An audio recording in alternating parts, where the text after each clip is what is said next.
ไม่สงค่าไม่ส่งในวันที่11เดือนปี2565นะครับเนาะเมื่อไหร่ก็มาพบเนี่ยข่าวใส่วันแต่งวันหนึ่งกันเนาะเอาข่าวเมื่อไหร่ก็ข่าวเขาตีเก็บเอาข่าวลายโหข้อข่าวเสมาต่อใจใครในพี่น้องขอกว่านะครับเนาะลองโหข้อข่าวอันข่าวตีรัดกว่าในตีเกี่ยวกับลองพี่น้องใต้ย้อนน้อมกันแต่หลายหัวข้อข่าวเสเจมาต่อใจใครในพี่น้องขอกว่านะครับเนาะย้อนน้อมตีมันอำกับตามกันก็ตีมีลืมพร้อมกับผู้บันเดียดมันตกติ๊กๆนี่กันเนาะก็เบอร์เน็ตมันตกติ๊กๆค่ะก็เบอร์ซึ่งนั้นแหละอันในวันเมื่อเดียวในปังตึกศึกษอก็มียาวขาในเมืองไทยเฮาขานะครับเนาะปีนั้นปีในก็เย็นไว้อันเป็นซุ้มอ้อยดีก็ดีอันเป็นซุ้มศึกอาเซียราคาก็ไรเปิดปังตึกและนาศึกสู้เผอเหมือนซึ่งนัง SPP UWSA ก็ไล่เกิดลองปังตึกซากว่าซื้อในนะครับเนาะเพราะเฮาขาหมอป่องเซึ่งในเฮ็ดสั่งในเฮาขาซ้ำอัมมาอุบโอคือกลุ่มกันเฮเอากลางเสือปมีพี่น้องคนเมืองบาปของขละเพราะว่าซึ่งนั้นในเจ้าเขากูเจ้าก็อันเฮ็ดมาอยู่ปียาวเข้าหึงในมันถึงเยื้องหมายไล่ถึงเยื้องหมายไล่อันว่านั่นกอบสั่งในมันถึงเยื้องหมายไล่ขละก็เพื่อว่าเก่าก็เฮ็ดไปมักมีส่วนตัวเมื่อก่อเฮ็ดไปมักมีส่วนตัวแหละตาตีว่าถึงเยื้องหมายไล่นั่นในมันตีเปลี่ยนมาไล่ค่ะเนาะตีเปลี่ยนมาไล่ก็เพื่อนั้นแหละเยื่องหมายตีนเฮาขาตังไว้นั่นในเพอก็ใครไรการซื่อสัตย์เพอก็ใครไรอุปเปิงนาตีเพอก็ใครอุปเปิงในเวงเวงมันอันว่านั้นสั่งว่าสู่เจ้าว่นป่องไรซึ่งไหนป้อไหนซึ่งอันตีขาเฮาออกมันลัดในค่ะเนาะว่าสู่เจ้า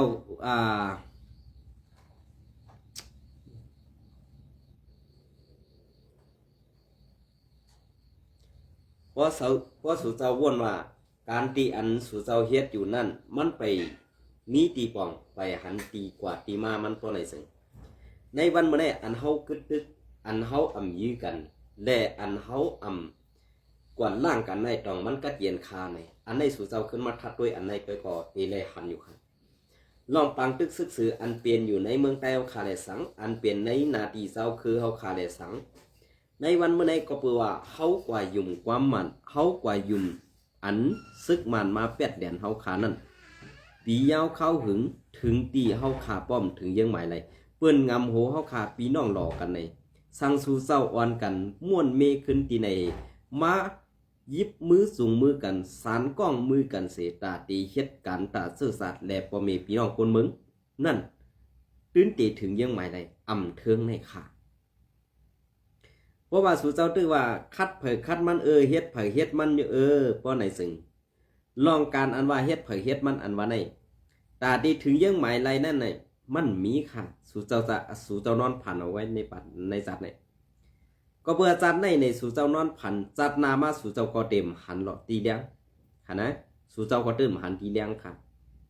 ก็เบื่อนั้นแหละตีอันสู่เจ้ากว่าโฮมพร้อมกันเสกว่าโฮมพร้อมกันก็มีซุ้มเหลืออันอุบมันกำได้สั่งเฮาหนังกันขึ้นมาอุบกันยิบมือกันสานมือกันเหในเมืองเฮาในนาตีอันเฮาอุบเปิงนั้นเฮารู้ได้กว่าย้อนตีมันเจอเมืองมันคลุงมันเปลี่ยนเมืองเฮาเขาว่าเจ้าคือว่ากวนเมืองไทยเฮาค่ะในวันเมื่อนี้เฮาถูกดีแลกว่าไปย้อนเอาตีมันค่ะในวันเมื่อนี้เฮากว่าย้อนเอาตีมันก็ในเมืองเฮานี่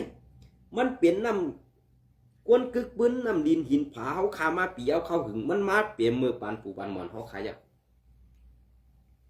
เหมือนจังนางว่าก็ใครปีแน่วะซึกร้อยก็ใครปีแน่วะซึกเกาก้างก็ใครนาทีอุปเปิงหางคอวะเหมือนจังนางSPPซ้ำก่อนเรียนซ้ำกลมันแทงอันในมันป่องว่าสู่เจ้าตีไล่อยู่5 ปีแน่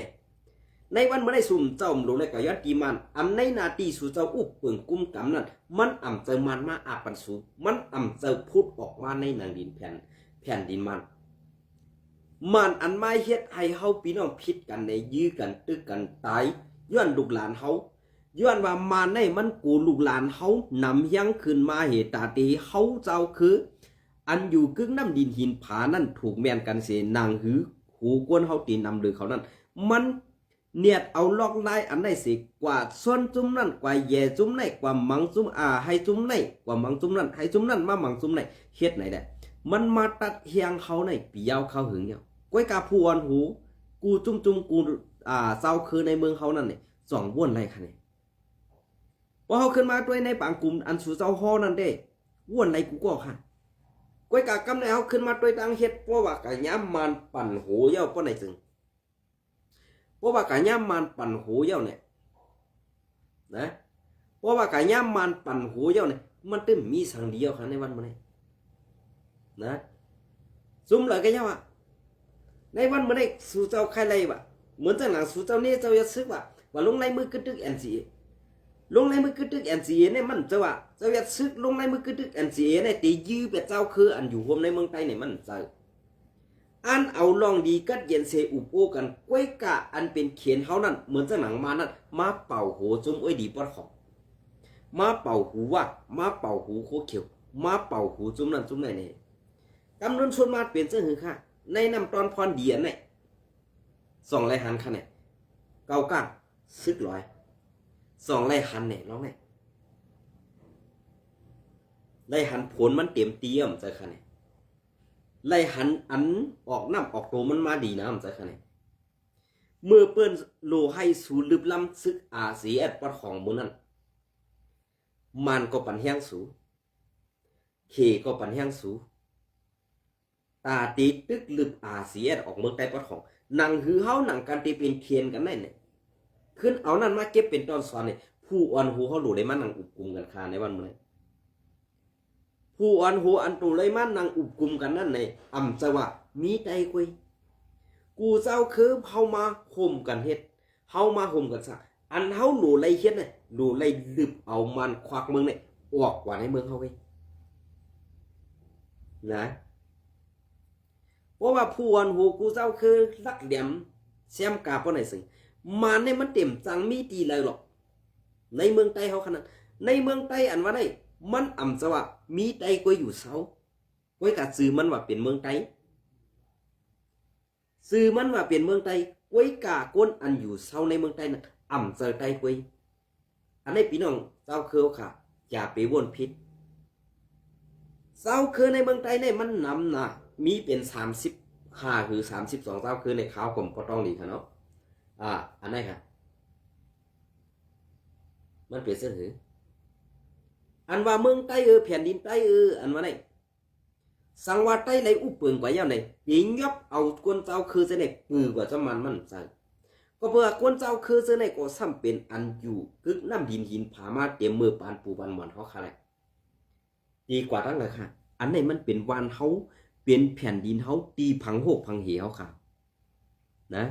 ไว้การในวันเมื่อได้อันสู่เจ้าเฮ็ดอยู่ในมันเจอการซื่อซาดมันเป็นการลาดลายเฮ็ดการไปหมักมีก้นหลวงผู้อ่อนโหมังก็ไว้อันเห็นอันเขาหันปุ่นส่วนตัวเป็นใหญ่นั่นไว้ในวันมื้อนี้อำเจออันเฮ็ดการตาซื่อสัตย์อันเฮ็ดบันก้นเจ้าคือหลังหรือเสผู้อ่อนโหอันไปหับเงินเห็นนางจี้สั่งลูกน้องตะเปอยู่นั่นมีสังหารนะเพราะว่าวนไรป้อไหนจึงเหมือนจะหนังซึกร้อยเทียนแหละซึก SPP แหละซึก MNDA แหละ NDAA UWSA RCSS มีหลายจุ่มค่ะ1 2 3 4 5 6มี6จุ่มกัน6จุ่มในที่ก็เฮียงกวนเฮา1จุ่มนั่นอีสุดก็5ปากให้ตื่นเต็มมีอยู่ตื่นเต็มมีค่ะเหมือนจังหนังว่าในเดมี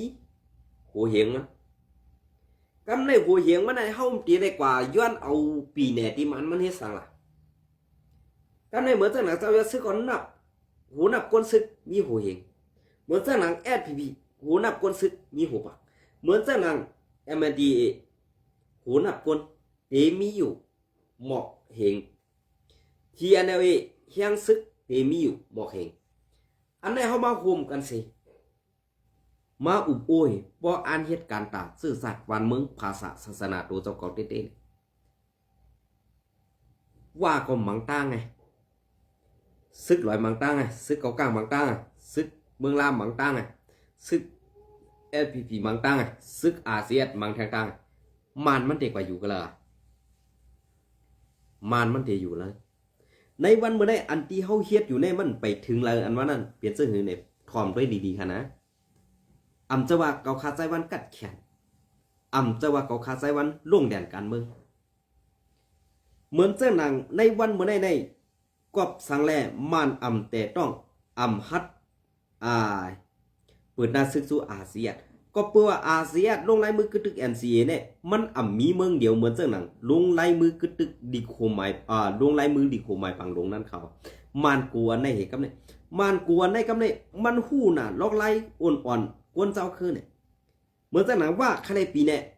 มันเอาลองในเหตุตาเตวีบยันให้ว่านั่นขึ้นตึกอาเซียน2มันหู้อยู่น่ะไล่อ่อนๆในมุกซุม SPP เหมือนเจ้าหนังเศร้าซึกลงสื่อแทนอันเปลี่ยนอยู่ในวันเมื่อนี้มันเปลี่ยนมันปล่อยออกมาเป็นจุนทอกเป็นกลยาเกี่กังตับซึกเขาเฮ็ดให้ไตเขาผิดมอกันอันนี้เขาหู้นะกำในเขาก็สอบกับเก้าซึ่งนั่นนะกำในเกี่กังเขาเนี่ยห้ำหันผิดกันนะครับเนี่ยพอหันผิดกันก็เปิดหน้าซึกสู้กันนะมันจะมันตายค่ะค่ะลอยตึกใต้ก็ลอยตายก็ซุ่มวันในเมืองเฮาลอยตึกใต้ตายก็ใต้เฮาคนเมืองเฮาซุ่มว่าตึกใต้ตายเฮาก็ซุ่มใต้ตึกว่าตายเฮาก็ซุ่มอันซ่าอันตายกว่าซื้อนั่นค่ะซ่าอันตายกว่าซื้อนั่นเขาดีเสียดลายอาสักใส่ใจเขาเตะ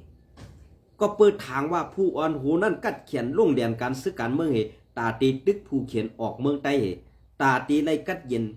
เสื้อสาเมืองเจ้าหนังกูเมืองเปิ้นเฮ็ดเป็ดเมืองอันเป็นเพชรลิเปิ้นอำแมงแจกเพเจ้าคือกันอยู่รวมกันกัดเย็นจังไหนลูกน้องตะเปนั่นกั้นแบกกองตาตีตึกนั่นซ้ำเป็นตึกขึ้นคนเจ้าคือในเมืองเดียวกันกวยเป็นชื่อจัดชื่อคือเดียวกันกวยห้ำเอาเนื้อเลือดเฮากว่าแหลกปันปุ่นตามันตีมาอยู่อุเปิงในเมืองเฮาอันไหน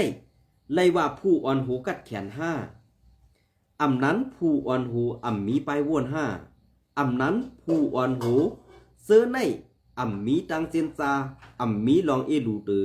ลูกน้องตะเปแหละพอมีพี่น้องคนเมือง5เนี่ยขึ้นห้วนด้วยเอาดีๆค่ะก็เมื่อการอุเปิงเมืองอันวันนี้จะว่าการอุเปิงอันตีไลเซอร์อาณาตัวเจ้าเก่าเหตุตีไลหลอกเลียนลูกน้องตะเปกุยการตีไลอุเปิงเมืองตีไลอุเปิงนาตีตีไลเป็นก้นหลงในเมืองอันวันนั้นมันตื่นตีไลคัดเสือกูลองข่าวเมืองอะไรก็เจ้ามือมันไปขึ้นใหญ่ในมันเจออาณาเฮเป้กินก้นเมืองมันเจออาณาเซเด็กเด็กลูกน้องตะเปมันบ่ได้ซึ่งอันนั้นมันตื่นที่เต็มมีวันแต่ตีเฮืองเลยค่ะมันเจอลูกน้องมันเข้าปางตึกต่อเจ้าคืออันอยู่ในแผ่นดินเดียวกันก็มันตายก็ซุ่มกว่าก้อนหนึ่งเยอะเปื้อนตายก็ซุ่มกว่าก้อนหนึ่งเยอะอันนี้พอเขาซุ่มกว่าเหมือนจากหนังว่าตายก็ใกล้ตายก็เขาซุ่มเอา2ก้อนผู้เขียนไรน้ำหยาดมันเนี่ย2ก้อนอันนี้มันอันผู้ควักเมืองนั่นเปื้อนตายดูเขาหนังกันขึ้นเอากันตายอันนี้เขียนเขาลดย่อมกว่าแทง2ก้อนเขียนเขาลดย่อมกว่าแทง2ก้อนฮะเนี่ยก็เปิดเรื่องนั้นแหละมาในมันโกเผอก็เพื่อผู้อ่อนหูเขาผู้อ่อนหูอันว่าเป็นตับซึกอันว่านั้นมันมีไปว่นคือตันมานอะไรแหละสั่งว่ามานั่นหลอกเจ้ากินมันอยู่ต่อถึงวันเมื่อไหร่ขาในวันเมื่อไหร่นะมันเปลี่ยนจังไหนขาเพราะว่าการตีนเขาขาออกมาลัดในสุสมาเป็นกวนยาในกีกลางอันว่านั้นว่าเขาขาลัดดีเยอะเลยสู่เจ้าโฮมป้องกันปะในสึงจองสู่เจ้าเฮ็ดไร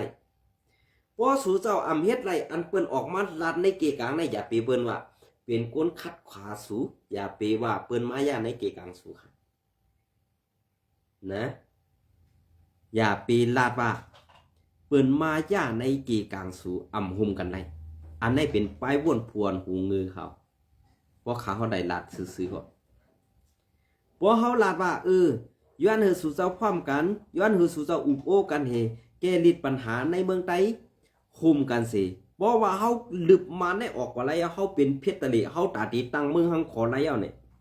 เฮาตีกว่าย้อนเอาที่นอกเมืองเหมือนจังหนังให้เมืองในมาเปลี่ยนจังนั้นจังไหน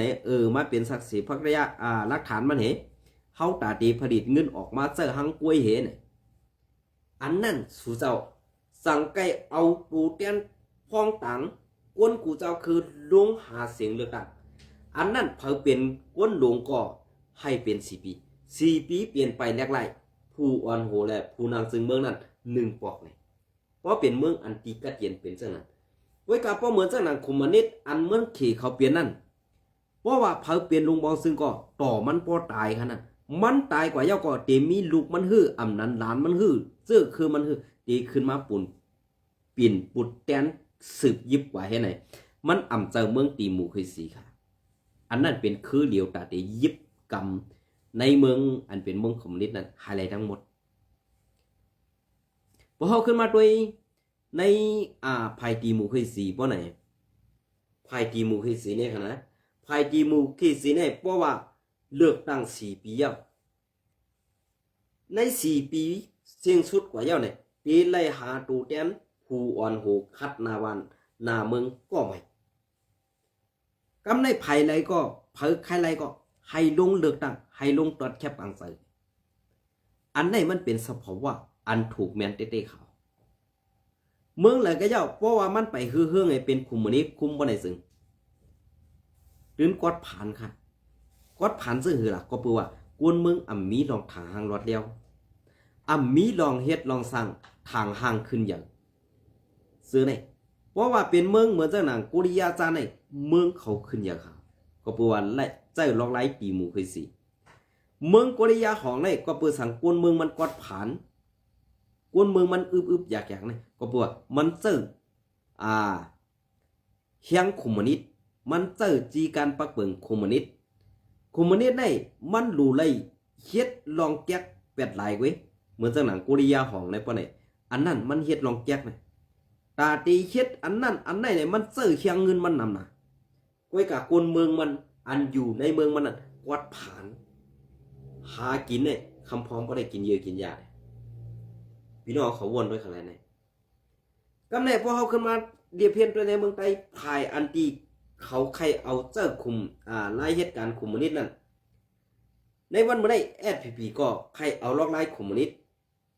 ว่า UWSA ก็ใครเอาล็อกไล่คุมมนิดเหมือนเจ้าหนังซึกเกาก้างก็ใครเจอล็อกไล่คอมมิวนิสต์เหมือนเจ้าหนังซึกเมืองลาก็เจอล็อกไล่คอมมิวนิสต์เหมือนเจ้า TNLA ก็ใครเจอล็อกไล่คอมมิวนิสต์กำในเหมือนเจ้าหนัง1โอก้าง2ว่า3โคเขียว4ปลอง5เขเมืองลาอันนี้เป็นไตเมืองลาก็ว่าอะไรคะเนาะ5ซุ้มใน5ซุ้มในพวกในซึ่งเขาใครเจอล็อกไล่คอมมิวนิสต์กำในพอเขาขึ้นมาโดยภายRCS จุ่มเดียวซ้ำใครเจอล็อกไล่ตีหมู่เคยสิเอาเสียงกลางเสือก้นเมืองกำในอันเจอเสียงกลางเสือก้นเมืองในตองมันฮือเฮืองเนี่ยเขาก็เลยหันกันอยู่นะกวนกูเจ้าคือพอเปลี่ยนปังป้อยวันอันนั้นอันไหนมาพอไหนสิกวนกูเจ้าคือสื่อโคพิงทุ่งเผิงมันมาไว้กะอันสื่อโคพิงทุ่งเผิงมานั่นสวัสดิ์เจ้าหูปอหลงเจ้าซึ่งในนาทีก็กุ้มกำในกล่อมฮับเจ้าคือเนี่ยมันจะเฮาก้นกูเจ้าคือดีเลยพร้อมกันเฮาก้นกูเจ้าคือดีเลยห่มมือกับเสียเฮ็ดเลยอันไหนมันเจ้าลักกะสิก้วยกะชุมเจ้าคือค่ะลูกเหมือนเจ้านั่นในนาทีเก่าก้างเฮ็ดเจ้าหือในนาทีว่าเฮ็ดเจ้าหือในนาทีร้อยอุเปิงไตเฮาอยู่เจ้าหือเนี่ยอันนี้ขึ้นวนด้วยดีๆค่ะแหละ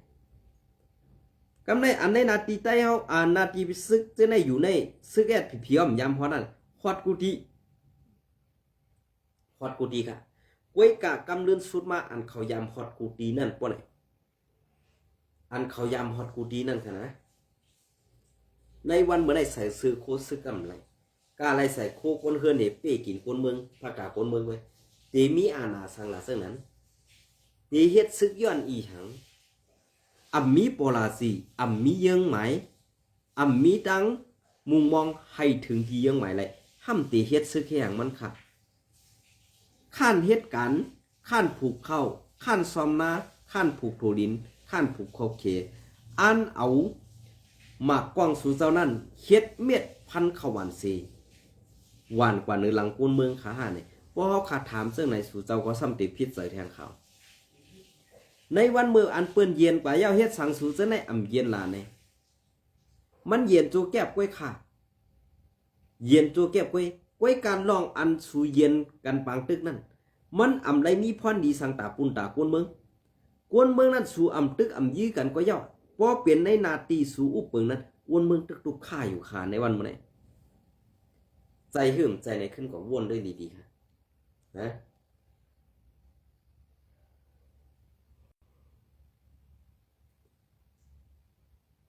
ใจหื่มใจในขึ้นวนด้วยดีๆค่ะลองไหม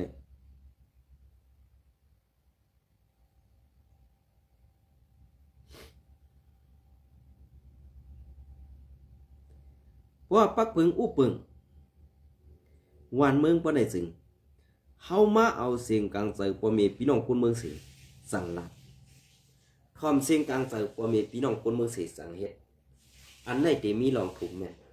เตมีลองสื่อสารเตมีลองทางหางรอดเดียวเหมือนเจ้าหนังในเซเว่นเกซีวัดอ่อนตอนหนึ่งในขณะกวนวันกวนเมืองป้องคังดีกว่าต่างลาตีหรือลองอันเล่าปันเขเขามาขุดเอาฐานหินในเซเว่นเกซีในเซเว่นเกซีในเล่าปันเขเขาเพราะว่าเฮ็ดเพราะกลางวันซ้ำนอนเพราะกลางคืนซ้ำเฮ็ดซื้อในพอมีพี่น้องกวนเมืองเฮาขาในเซเว่นเกซีไล่ลาดปันมาว่าเฮ็ดสั่งแลในมุกซูมแอดผิวขาอ่ำตัวถึงพอมีพี่น้องกวนเมืองพอเขายำเปิ่นนอนเขาซ้ำเฮ็ดกันพอเขายำเปิ่นเฮ็ดกันเขาซ้ำนอนก็เปิดจังไหนแลเขายำอันเปิ่นนอนนั่นเสียงกรวดเสียงกาเสียงหมักซอดเอาฐานหินในปอปันกว่าเสียงกุฏิเฮ็ดสั่งแลแอดผิวขาอ่ำเอหลูปอเมพี่น้องคนเมืองขาหาปัดนั่นเวลาก็ไล่กินเงินสูงเงินหลับตีเล้าปันขี่ซ่ากว่าซื้อในขาหาตอในขึ้นตอบกันคนเมืองอีกหนึ่งขนอกก็เปือว่าใครฮู้ค่ะก็เปือว่าใครฮู้สั่งว่าไล่ฮู้ไล่ยินกว่าเย้าป้อในสึงย้อนเฮอสู่เศร้าขึ้นป่องแรงปันและให้เอาห่มร่มปันป้อเมแกดเคปันป้อเมพี่น้องคนเมืองไต้เอาค่ะคือป้อไหลกัดเย็นแคมป์แขกกว่าวันตาเมื่อนานนั้นเปลี่ยนเสื้อในเขา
ใจห้ามใจไหนขึ้นก็วนกันด้วยค่ะเนาะไว้กับอันคอปืนเผาเอสพีเฮาค่ะปืนเผาไว้นั่นตีเป็นรองอันถูกแมนซื้อซ่ากว่าเสื้อในค่ะเนาะไว้กับมังเมียวมังซื้อมังรองก็ตีเป็นรองตั้งอันว่าพามตาพอมีพี่น้องคนเมืองกวยกาลองเมึกและลองเรื่องนั่นตีเฮ็ดเสื่องหือกว่าตีว่าเสื่องหือตีมีเสื่องหืออันว่านั่นใครผักถึงในมุกซุมแอดพีพอตีเฮ็ดสังเฮ็ดเต้พออันเป้ซุมเจ้าคืออ่อนเฮตีย้อมเฮ็ดจุ่มขี้ขาเปิ้นป้อในซึ่งอย่าคัดเสยเฮ็ดซึกค่ะไฮไลกึดลือลองอันดีว่าการตีมีตังหูและซ้ำขินเฮ็ดขุน ก็ขินเฮ็ดขุนมีปลายปีเนี่ยซ้ำเตไลปันเปิ้นเซอร์หลอกกว่าเฮ็ดนันตาปียาวเข้าถึงเขานะ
ค่ะอันนี้ก็ตีเอา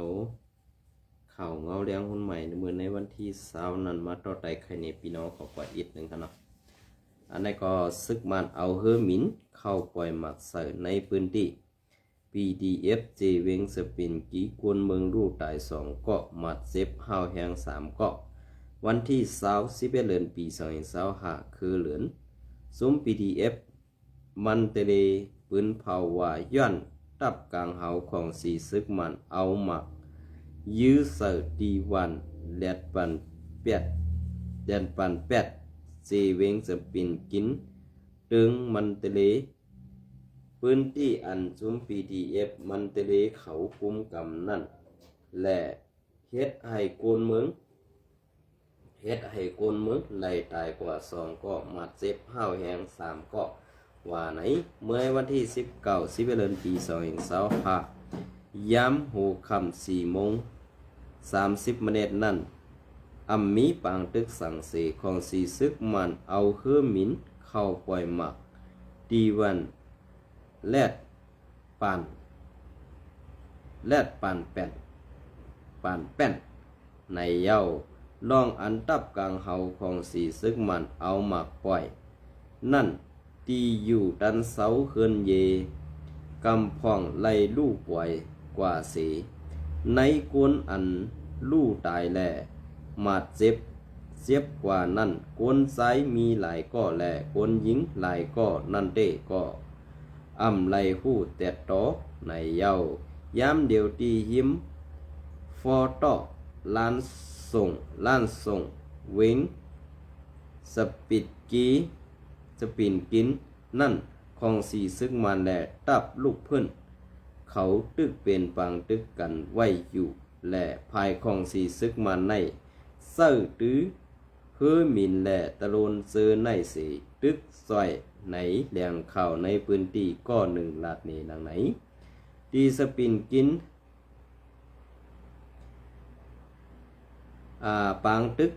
ปอห้าวแหงเกาะกาหือเสดาซึกมันเอากองลงแลตะล้นปล่อยหมักอยู่เฮ็ดไหนตาเสแลปางตึกก่อเป็นอยู่ยอดยัดเจิงในกุ้ยว่าไหนของสีซึกมันเข้าในตั้งตึกสืบโทซึกเข้าสู่ในเสเวงจินกูโคมตั้งเวงสปินกินเวงมัตตยะอันจุมลูกเพื่อนเขาตึกกุมกำไว้นั่นเสกาตึกเปิดเอาเฮอหมินรอตึกปล่อยหมากเสถัดไว้ในอยู่เย้าเมื่อนั้นก้วยนังเก่าเมื่อในวันที่12เดือนในวันป่านั่นก่อของสีซึกมันเขาเอาเฮอหมินปล่อยหมากเสคงเห็นบ้านมาเลอันมีในจินกูนั่นเสเฮ็ดให้โกนเมืองไหลลู่ตายกว่า5ก่อแลโกนหมัดเจ็บ5ก่อในอยู่เย้าเงาเลี้ยงหุ้นใหม่เต็มตังในวันที่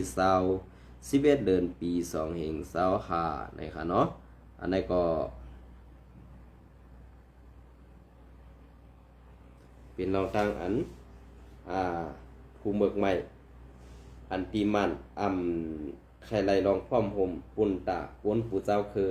นังหือมันตีไลอุเปิงเมืองแหละตีไลเก็บขอนย้อนกินเงินตาหลอกแลนตาโกนออกเมืองนั่นมันก็คัดใส่ปุ่นตามันเตววะนะคะเนาะออกค่ะก็เพื่อนนั่นแหละข่าวใจวันก็ตีลัดข่าวอันปอดไว้ตีในเสตีมาตุ้มตักลัดต่อพี่น้องของกว่าแทงในวันตั้งนานะคะเนาะยินชมและไม่ส่งกูก็ค่ะ